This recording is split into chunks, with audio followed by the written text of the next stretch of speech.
Good morning, welcome to all of you.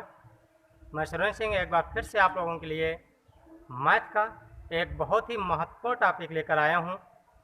आज का जो ये टॉपिक है यानी आज का जो सेशन है वो आपके डीएलएड सेकेंड सेम के मैथमेटिक्स के प्रैक्टिस सेट के साथ आया हूं। तो इसलिए आज के जो सेशन बहुत ही महत्वपूर्ण रहेगा। आपके प्रैक्टिस सेट रहेंगे, कैसे प्रश्न को हल किया जाता है, किस तरह के प्रश्न आते हैं, इन सब का डिस्क्रिप्शन आज देखेंगे। तो आइए देखते हैं। सबसे पहले जो आपका पहला क्वेश्चन है वो किस तरह का रहेगा और इसमें जो आपके क्वेश्चंस आते हैं किस तरह के आते हैं। ये जो क्वेश्चंस होते हैं बहुत बड़े नहीं होते हैं, ना ही बहुत क्या होते हैं कठिन होते हैं। सिर्फ और सिर्फ हमें क्या होता है, सबसे पहले क्वेश्चंस का मीन्स समझना होता है या क्वेश्चन कह क्या रहा है ये हमें समझना होता है। तो आइए देखते हैं। जैसे पहला क्वेश्चन है आपका, पहला क्वेश्चन है माइनस 4/6, यानी कि क्वेश्चन है आपका -4/6 से छोटी परिमेय संख्या होगी। ये आपका क्वेश्चन है, यानी कि -4/6 से छोटी परिमेय संख्या क्या होगी। अब इसमें ऑप्शन दिए रहेंगे। ऑप्शन है आपका, जैसे हमने ले लिया -1/9, सेकेंड का ऑप्शन रहेगा -7/9, थर्ड में आपका क्या रहेगा 4/6, और जो अगला ऑप्शन रहेगा वो आपका कितना रहेगा।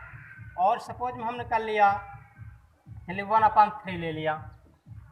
तो अब इसमें हमें क्या देखना है कि -4/6 से छोटी परिमेय संख्या। तो सबसे पहले आपको क्या है, परिमेय संख्या पता होना चाहिए कि परिमेय संख्या आपकी होती क्या है। तो परिमेय संख्या क्या होती है, ऐसी संख्याएं जिन्हें P/Q के रूप में लिख सकें।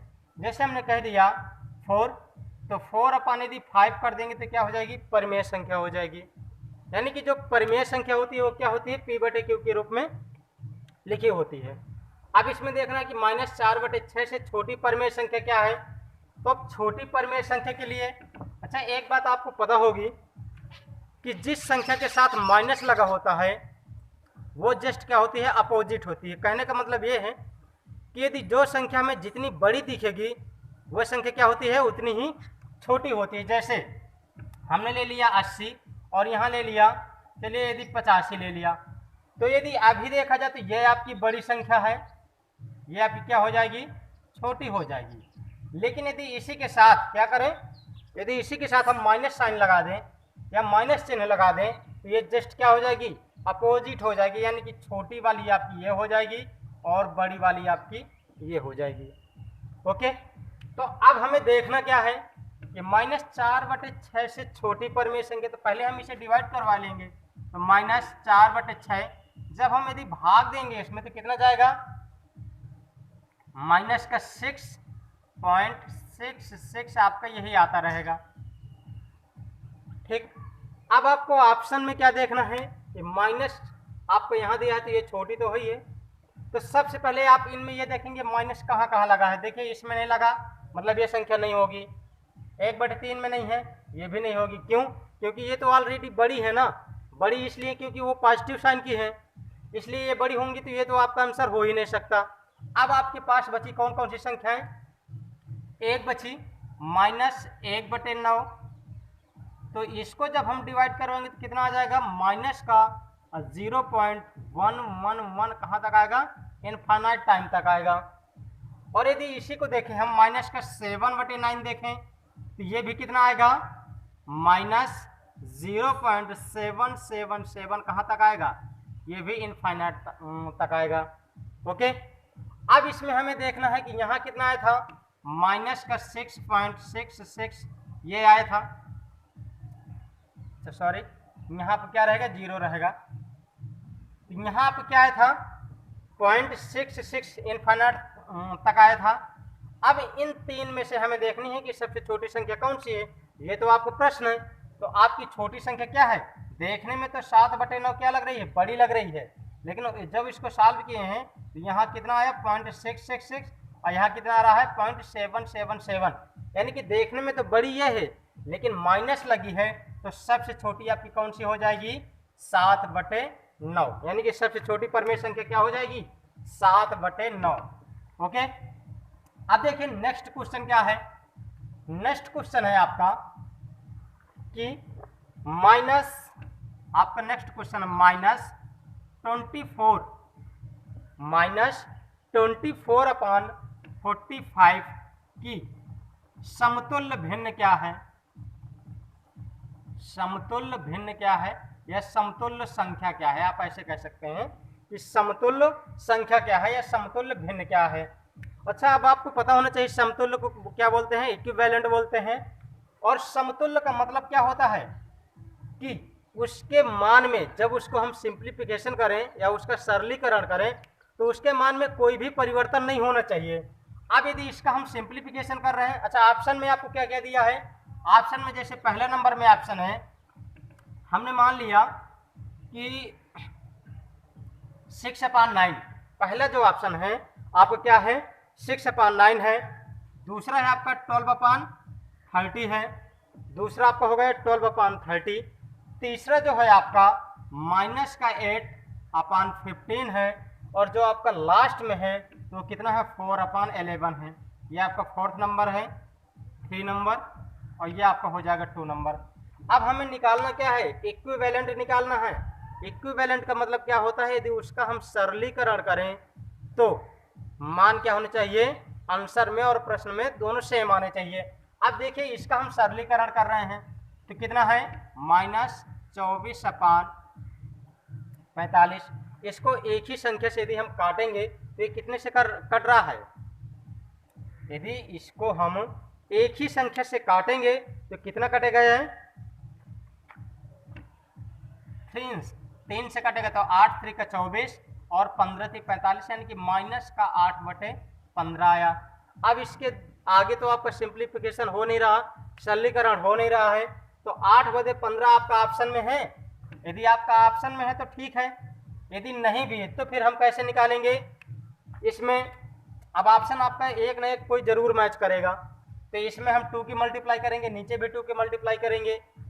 ऐसे आप ऑप्शन क्या करते जाएंगे, मैच करते जाएंगे, और आप ये देखेंगे कि ज़्यादा बड़ी संख्या तो दी नहीं है, इसका मतलब इनमें से कोई नहीं हो जाएगा। यदि आपका ऑप्शन नहीं मैच होगा तो उस उत्तर क्या आ जाएगा, इनमें से कोई नहीं। तो इसमें यदि देखा जाए -24/45 की समतुल्य भिन्न, समतुल्य भिन्न आपकी कितनी हो जाएगी -8/15 है। अच्छा, एक चीज़ और यदि हम ऑप्शन से देखें, ऑप्शन से इसलिए क्योंकि देखिए इसमें माइनस लगा है, यहाँ भी माइनस नहीं है, यहाँ भी माइनस नहीं है, यहाँ भी माइनस नहीं है, ये तो हो ही नहीं सकती हैं। क्यों, क्योंकि इक्विवेलेंट का मतलब क्या है, यदि हम उसका सरलीकरण करें तो उसके मान में कोई परिवर्तन नहीं आना चाहिए। तो माइनस है तो माइनस यदि हम हटा देंगे तो मान में परिवर्तन आ जाएगा। इसलिए इन सभी में देखा जाए तो आपको किसी में माइनस नहीं लगा है, इसलिए ये क्या हो जाएगी, ये तो सभी नहीं रहेंगे उत्तर में, यानी कि उत्तर आपका आ जाएगा -8/15 है। ओके, क्वेश्चन जो आपके आएंगे तो ज़्यादा बड़े नहीं आएंगे, बस इसी तरह की क्या आएंगे, छोटी छोटी कमियां आपसे पूछेगा। ओके, अब अगला क्वेश्चन देखते हैं। जैसे नेक्स्ट क्वेश्चन है आपका x/10 + 10, अच्छा यहाँ 4 कर लीजिए, x/4 + 10 = कितना हुआ, x/4 + 10 =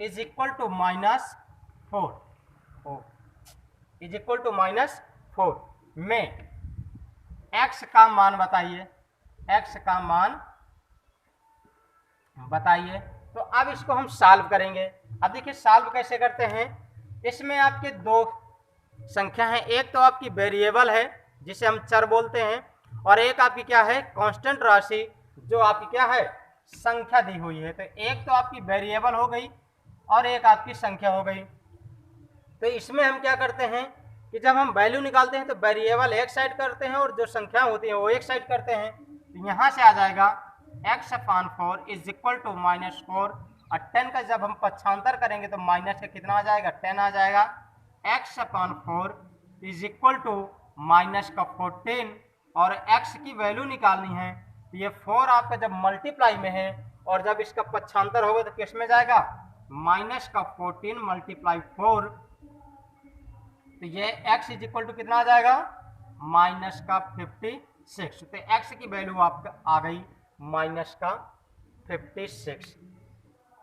ओके, अब आपका नेक्स्ट क्वेश्चन क्या है, जो भी क्वेश्चन आएंगे पेपर में तो आप क्या रहेंगे, बहुत ही सरल रहेंगे, लेकिन आपको समझना होगा। और समझना कैसे होगा, हमको छोटे छोटे फार्मूले याद होने चाहिए, छोटे छोटे कॉन्सेप्ट पता होने चाहिए। जैसे अगला क्वेश्चन है आपका, एक वर्ग की भुजा 1.6 मीटर है, तो वर्ग का क्षेत्रफल क्या हो जाएगा, वर्ग का क्षेत्रफल आपको निकालना है। तो सबसे पहले आपको डायग्राम में देखा जाए तो वर्ग का मतलब क्या होता है, जिसकी सभी भुजाएं क्या हों, जिसकी सभी भुजाएं बराबर हों। आपका डायग्राम होता है जिसकी सभी भुजाएं बराबर हों। तो यदि ये 1.61 भुजा दी है तो सभी भुजाएं क्या रहेंगी, 1.66 की रहेंगी। क्यों, क्योंकि वर्ग में सभी भुजाएं क्या होती हैं, बराबर होती हैं। अब आपको पता है कि जब क्षेत्रफल निकालते हैं तो क्षेत्रफल इज इक्वल टू क्या होता है, क्षेत्रफल होता है लंबाई गुणे चौड़ाई। लंबाई में कितना 1.6, चौड़ाई में कितना 1.6। कहने का मतलब यह है कि यदि एक भुजा पता हो तो सीधे सीधे हम क्षेत्रफल निकालना चाहें तो 1.6 का स्क्वायर, या इसी को कह सकते हैं कि क्षेत्रफल इज इक्वल टू भुजा का स्क्वायर, क्षेत्रफल इज इक्वल टू भुजा का स्क्वायर होता है। अब आपको क्या है, 1.6 का जब हम स्क्वायर करेंगे तो कितना आ जाएगा, 1.6 का जब हम स्क्वायर करेंगे तो कितना आया, 256। अब इसमें हमें एक कंफ्यूजन ये है कि हम पॉइंट कहाँ लगाएं। यदि देखा जाए तो यहाँ एक अंक बाद है, तो यदि हम यहाँ लगा देंगे तो ये आपका क्या रहेगा, गलत रहेगा। लेकिन ऑप्शन में आप क्या रहेंगे, ऑप्शन में आपको जैसे दिए रहेगा 25.6, फिर 2.56, 0.256 और आपका सीधे सीधे दिया रहेगा 256। इस तरह आपके ऑप्शन रहेंगे, और ये ऑप्शन जितने भी रहेंगे तो सब क्या रहेंगे, कंफ्यूज करने के लिए रहेंगे। तो इसलिए हमने क्या किया, 1.6 गुणे 1.6 किया तो 256 आया। अब एक अंक बाद यहाँ दशमलव है और एक अंक के बाद यहाँ दशमलव है, दोनों को मिला के करेंगे तो 2 अंक बाद हो जाएगा, अर्थात ऑप्शन आपका कौन सा सही हो जाएगा, ये वाला। यानी कि यहाँ जो उत्तर आएगा तो कितना आएगा, 2.56 मीटर स्क्वायर। आए समझ में। चलिए नेक्स्ट क्वेश्चन देखते हैं। नेक्स्ट क्वेश्चन में है आपका कि सबसे छोटी, नेक्स्ट क्वेश्चन कौन सा है, सबसे छोटी सम अभाज्य संख्याएं, सबसे छोटी सम अभाज्य संख्या, सम अभाज्य संख्या क्या होगी। और ऑप्शन में आपका रहेगा 0, 1, 2 और 4, यानी कि पहला नंबर, सेकंड, तीसरा और ये आपका रहेगा चौथा। अब इसमें सबसे पहले आपको क्या है, भाज्य और अभाज्य पता होने चाहिए, फिर इसके बाद सम विषम पता होने चाहिए, और सबसे छोटी संख्या भी पता होनी चाहिए। तो सबसे पहले बात क्या कर रहा है, सम की बात कर रहा है। ये तो आपका हो ही नहीं सकता। क्यों, क्योंकि एक आपका क्या है, विषम संख्या है, ये तो आपकी हो ही नहीं सकती। अब बचे आपके पास 0, 2 और 4। ठीक, तो जब कोई हम संख्याएं स्टार्ट करते हैं तो हम स्टार्ट कहाँ से करते हैं, 0 से तो काउंटिंग करते नहीं है। कि जैसे कहते हैं ये 0 कुर्सियां हैं, 0 आदमी हैं, स्टार्ट हम कहाँ से करेंगे, 1 से करेंगे। तो 1 से करेंगे मतलब ये भी आपका क्या होगा, नहीं होगा। अब आपके पास बचा क्या, 2 और 4। ओके, अब आपसे अभाज्य पूछ रहा है। अभाज्य का मतलब होता है जो किसी से न कटे, मतलब 1 से कटे, अपने आप से कटे और 1 से कटे। अब यदि हम 4 को देखें तो 4 तो किससे कट रहा है, 2 से कट जाता है, और 2 से कट जाता है, इसका मतलब क्या है, ये आपका ऑप्शन नहीं रहेगा, यानी कि 4 सबसे छोटी अभाज्य संख्या नहीं होगी। तो अब आपके पास बचा क्या, अब आपके पास सिर्फ और सिर्फ बचा 2, यानी कि सबसे छोटी अभाज्य संख्या भी क्या रहेगी, 2 रहेगी।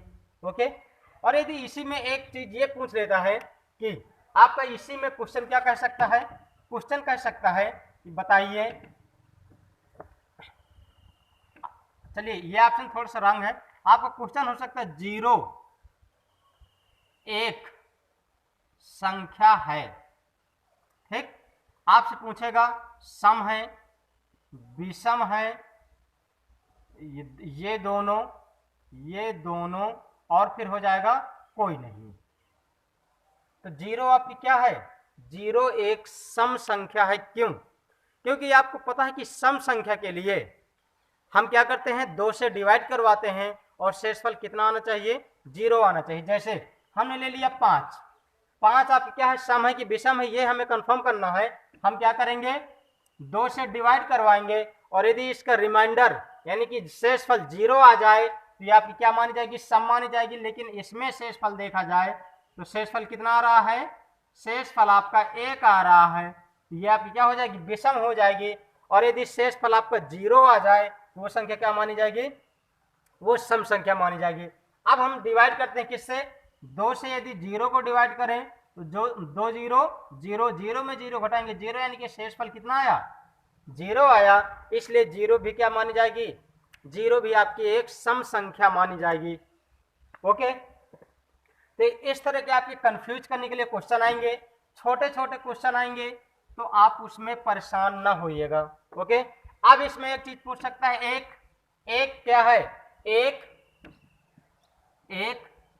संख्या है। अब कहेगा सम, विषम, ठीक, प्राकृतिक, या प्राकृतिक न करके पूर्ण कर लीजिए, पूर्ण संख्या। और इसके बाद और क्या जाएगा आपका, हम मान लिया इनमें से कोई नहीं, इनमें से कोई नहीं, तो आपका आंसर क्या रहेगा, एक विषम संख्या, ये तो आपको पता ही होगा। चलिए अगला क्वेश्चन देखते हैं हम। अगला क्वेश्चन क्या है आपका, नेक्स्ट है कि आपका है क्वेश्चन 83 के, क्वेश्चन क्या है कि 83 के अंकों को परस्पर बदलने पर, यानी कि कोई संख्या है 83 और इसके अंकों को परस्पर बदलने पर प्राप्त संख्या को मूल संख्या से घटाया जाए तो कितना प्राप्त होगा। क्वेश्चन है आपका 83 के अंकों को परस्पर बदलने पर प्राप्त संख्या यदि मूल संख्या से घटाई जाए तो आंसर क्या आएगा। तो ये आपसे पूछ रहा, तो सबसे पहले हम इसको क्या कह रहा है, इसका कॉन्सेप्ट समझेंगे। 83 किया, 83 के बाद इसके अंकों को हमने पलट दिया। पलटने का मतलब होता है इकाई की जगह में दहाई का अंक रख दिया, दहाई की जगह में इकाई का अंक रख दिया। तो हमने क्या किया, 8 की जगह में 3 को रखा और 3 की जगह में क्या रखा, 8 रखा। अब कह रहा है पलटने के बाद जो संख्या प्राप्त हुई है तो मूल संख्या, मूल संख्या का मतलब क्या होती है, पहली संख्या से यदि इसे घटाया जाए तो घटाने के बाद हमें क्या प्राप्त होगा, ये आपसे उत्तर पूछ रहा था। अब इसको नॉर्मल से घटा दीजिए, 13 में ऐड सब्ट्रैक्ट करेंगे कितना आएगा 5, यहाँ 7, 7 में 3 जाएगा 4, यानी कि आपका आंसर जो आ जाएगा तो क्या जाएगा 45 आ जाएगा। ओके, अब देखिए एक क्वेश्चन है जो कि बहुत ही इंपॉर्टेंट है और वो मोस्ट कह सकते हैं कि मोस्ट इंपॉर्टेंट आपका ये क्वेश्चन है। क्वेश्चन क्या है कि प्लेटो का जन्म 429 ईसा पूर्व हुआ था। कब हुआ था, प्लेटो का जन्म 429 ईसा पूर्व हुआ था और 300 क्या है 319 या फिर 349 ईसा पूर्व क्या हो गए, दिवंगत हो गए। वो कितने वर्ष जीवित रहे, ये सबसे मोस्ट इंपॉर्टेंट क्वेश्चन है और इसमें कंफ्यूज होती है। तो उनका जन्म कब हुआ 429 ईसा पूर्व, और उनका दिवंगत कब हुए, यानी कि मृत्यु हुई उनकी कितना है 349 ईसा पूर्व। तो कितने वर्ष जीवित रहे, तो क्या होता है नॉर्मली आप लोग क्या करते हैं 429 में से घटा देते हैं, ठीक, लेकिन घटाना तो है, लेकिन घटाना कैसे है ये देखेंगे। अब देखिए, अब इसमें क्या सोचता है ईसा पूर्व है तो माइनस क्या रहेगा, माइनस क्या रहेगा। अब इसमें से यदि इसको घटा देंगे क्या हो जाएगा, उत्तर आपके किस में आ जाएगा, माइनस में आ जाएगा। जैसे 9 में 9 के 0, 12 12 यानी कि 80 हुआ और माइनस, क्योंकि इसको घटा रहे हैं हम, तो ये आपको क्या हो जाता है, रॉन्ग हो जाता है। तो आपको क्रम से लिखना है। क्रम से कैसे? आपको ये पता है कि जब कोई व्यक्ति का क्या होता है, जब कोई व्यक्ति की मृत्यु होती है तो बाद की एज होती है, तो हम लिखेंगे मृत्यु कब हुई, मृत्यु आपकी हुई है 349 ईसा पूर्व, ईसा पूर्व, या इसी को हम लिख सकते हैं माइनस का 349, इसलिए क्योंकि ईसा पूर्व की बात कर रहा है इसलिए हम क्या लगाएंगे, माइनस 349।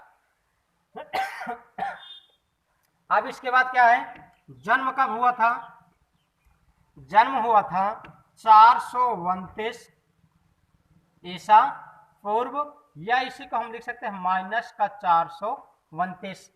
अच्छा, हम जन्म बाद में क्यों लिख रहे हैं, आप ही सोचिए अपने तरीके से।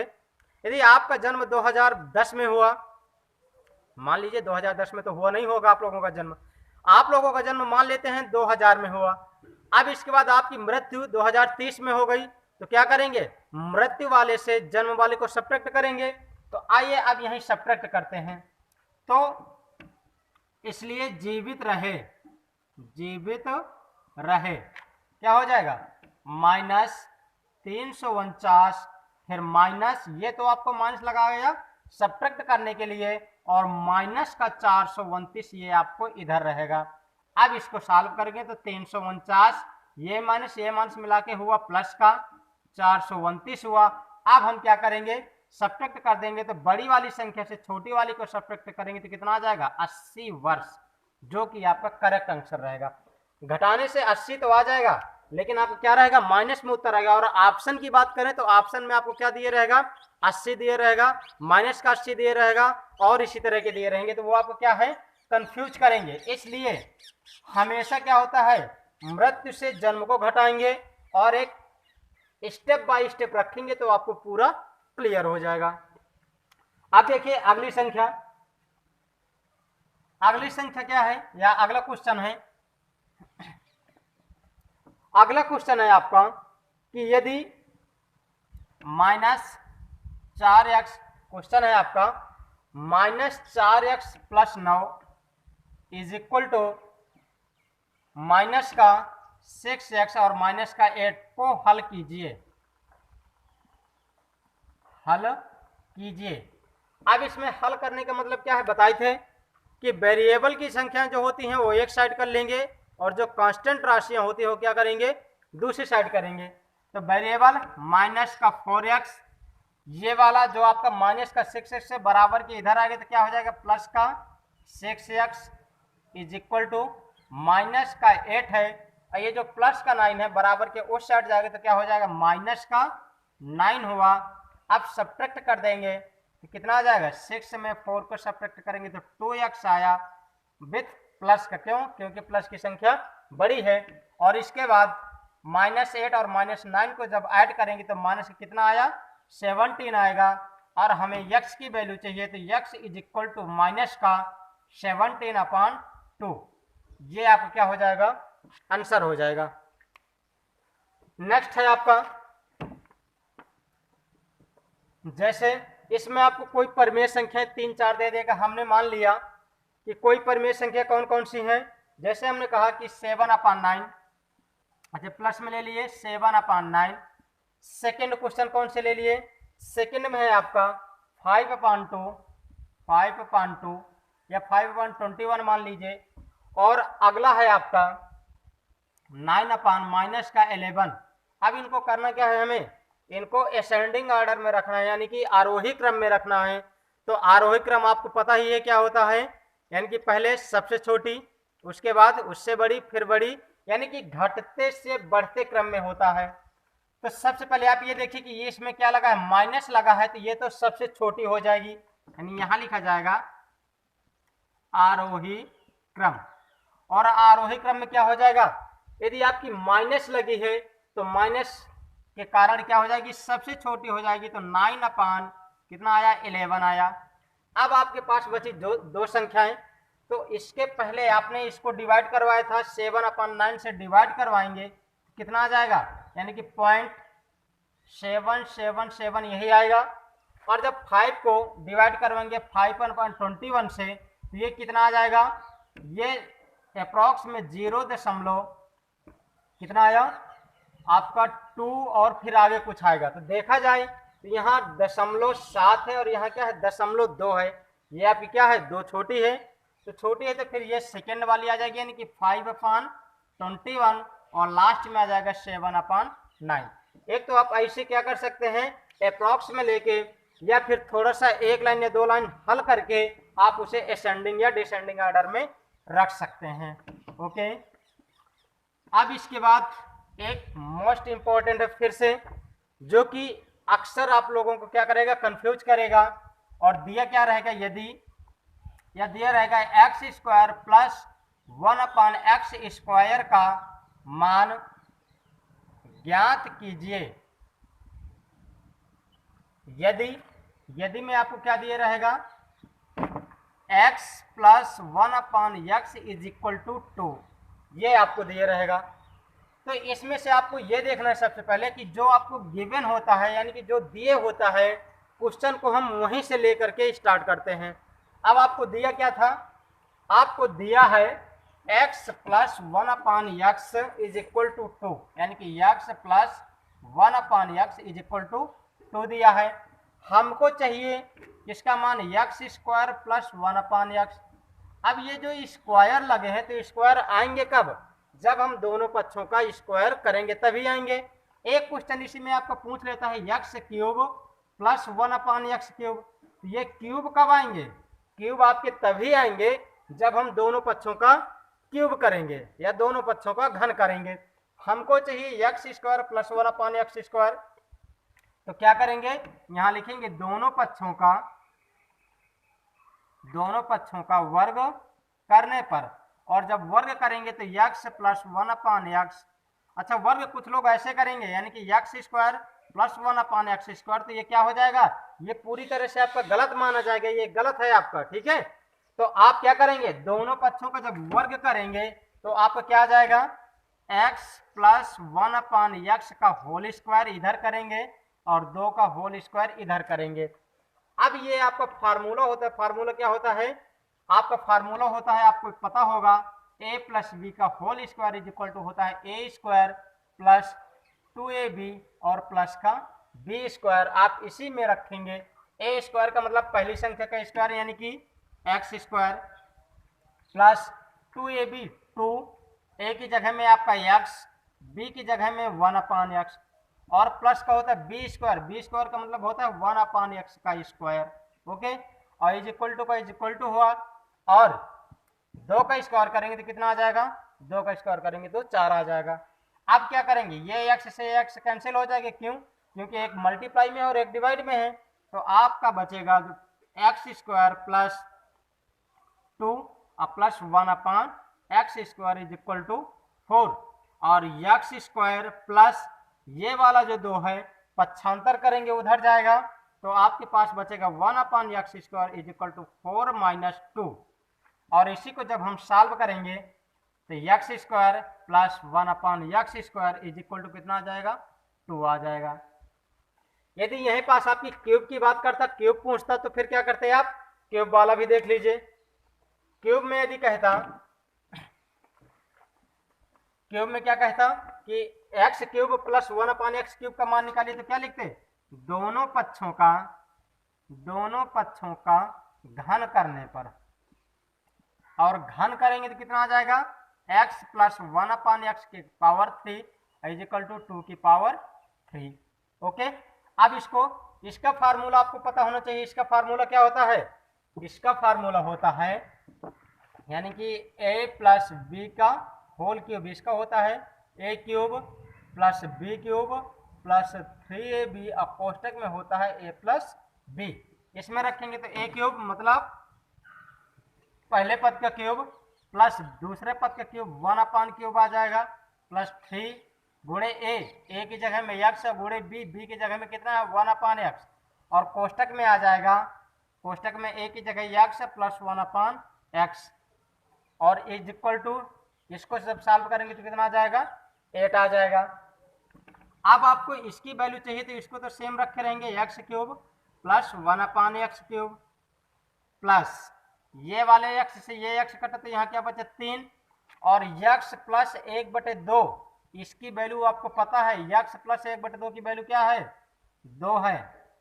अब इसे हल कर लेंगे तो x के घाते 3 प्लस 1/x के घाते 3 इज इक्वल टू 3 2 6 और 6 का जब पक्षांतर करेंगे तो 8 - 6 ये कितना आ जाएगा 2 आ जाएगा, जो कि आपका उत्तर रहेगा। ओके, नोट करिए कि एक कक्षा की लंबाई आपको क्या दे दिया है, एक कक्षा की लंबाई 11 मीटर है। एक कक्षा की लंबाई कितनी है 11 मीटर, तो आप यहाँ लिखेंगे एक कक्षा की लंबाई 11 मीटर है, चौड़ाई 8 मीटर है और ऊंचाई कितनी है 5 मीटर दिया है। तो पूछ रहा है कि चारों दीवारों का क्षेत्रफल ज्ञात करिए। ये आपका क्या है फार्मूले बेस पर है, यानी कि आपको लंबाई दिया है 11 मीटर, चौड़ाई दिया है आपको 8 मीटर और जो ऊंचाई दी है तो कितनी दी है 5 मीटर दी है। अब चारों दीवारों का क्षेत्रफल आपसे पूछ रहा है तो फार्मूला होता है चारों दीवारों का क्षेत्रफल और क्या होता है 2 टाइम्स L प्लस बी और मल्टीप्लाई H, यानी कि 2 गुणे लंबाई प्लस चौड़ाई और फिर गुणे में क्या आ जाएगा ऊंचाई आ जाएगा। ओके, ये हुआ 2L प्लस बी यानी कि 11 या प्लस का 8 और गुणे ऊंचाई में 5 तो कितना आ जाएगा 2 गुणे 11 = 88 और गुणे का 5 तो ये हुआ 880 मीटर स्क्वायर, क्योंकि क्षेत्रफल पूछ रहा है तो क्षेत्रफल आपका किस में आएगा मीटर में आएगा। ओके, तो मुझे आशा है आप लोगों को ये समझ में आया होगा और जो भी क्वेश्चंस रहेंगे क्या रहेंगे इसी तरह के छोटे छोटे क्वेश्चन रहेंगे, उनमें आपको ज़्यादा कंसेप्ट नहीं रहेगा, यानी कि ज़्यादा कठिन नहीं रहेंगे, सिर्फ और सिर्फ क्या रहेंगे थोड़ा सा समझने की बात रहेगी या ट्रिकी रहेंगे। इसलिए आप इसको क्वेश्चन को क्या करेंगे सबसे पहले अच्छे से पढ़ेंगे, पढ़ने के बाद समझेंगे और फिर इसके बाद उसे हल करेंगे। और अगले टॉपिक पर हम इसी तरह के 2-3 प्रैक्टिस सेट लेकर आएंगे, इसलिए हमारे वीडियो को देखते रहिए, बने रहिए। Thank you so much.